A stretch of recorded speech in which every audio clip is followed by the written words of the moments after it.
menjelaskan yang C, pertumbuhan primer dan sekunder. Selanjutnya saya Zaratusita, saya menjelaskan bagian D, yaitu faktor-faktor yang mempengaruhi pertumbuhan dan perkembangan di faktor internal. Selanjutnya itu ada saya Kaila Nurvita, saya itu yang menjelaskan yang kedua, yaitu yang faktor eksternal. Jadi di sini aku mau menjelaskan yang nomor 2, yaitu yang faktor eksternal. Jadi di sini kan ada soal, sebutkan 5 faktor eksternal yang mempengaruhi pertumbuhan dan perkembangan tumbuhan. Jadi di sini tuh kan 5 faktor, berarti ada cahaya, suhu, air, kelembapan udara, sama nutrisi atau unsur hara. Jadi ada cahaya itu dibutuhkan untuk fotosintesis dan dia itu yang mempengaruhi arah tumbuh. Terus ada suhu itu dia tuh mempengaruhi kerja enzim tumbuhan, aktivitas enzim. Terus yang ketiga itu ada air itu dia sangat penting bagi fotosintesis dan dia menjaga ketahanan sel.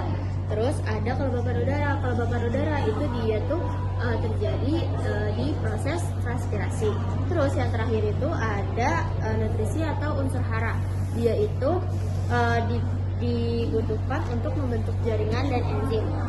Nah selanjutnya itu kan ada gambaran secara sederhana bagaimana cahaya, air, dan suhu mempengaruhi pertumbuhan tanaman. Misalnya kecambah di tempat gelap versus terang. Nah ini kan gambarnya, nih ada gambar ya, sama ada nih. Nah di sini kalau misalkan di tempat terang di cahaya yang ada cahaya, dia itu tumbuhnya pendek tapi berwarna hijau. Itu tuh karena dia ada proses fotosintesis. Nah kalau misalkan dia di tempat gelap, dia itu tidak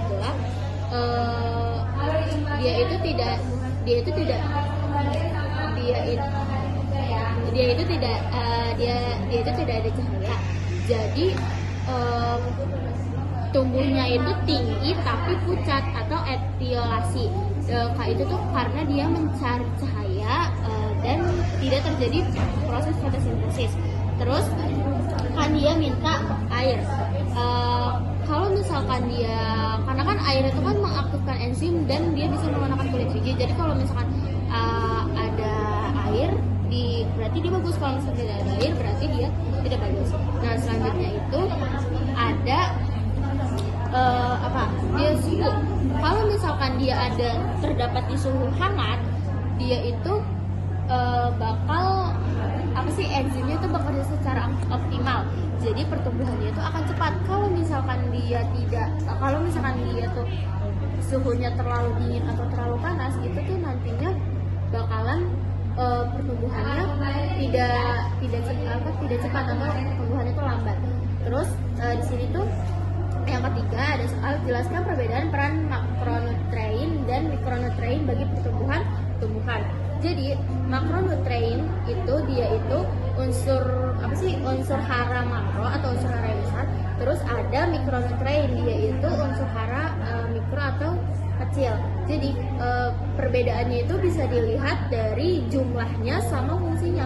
Kalau misalkan makro, yang namanya makro berarti banyak dong, berarti dia jumlahnya itu banyak. Kalau misalkan mikronutrien, dia itu jumlahnya lebih sedikit daripada makro, tetapi tetap sangat penting bagi pertumbuhan.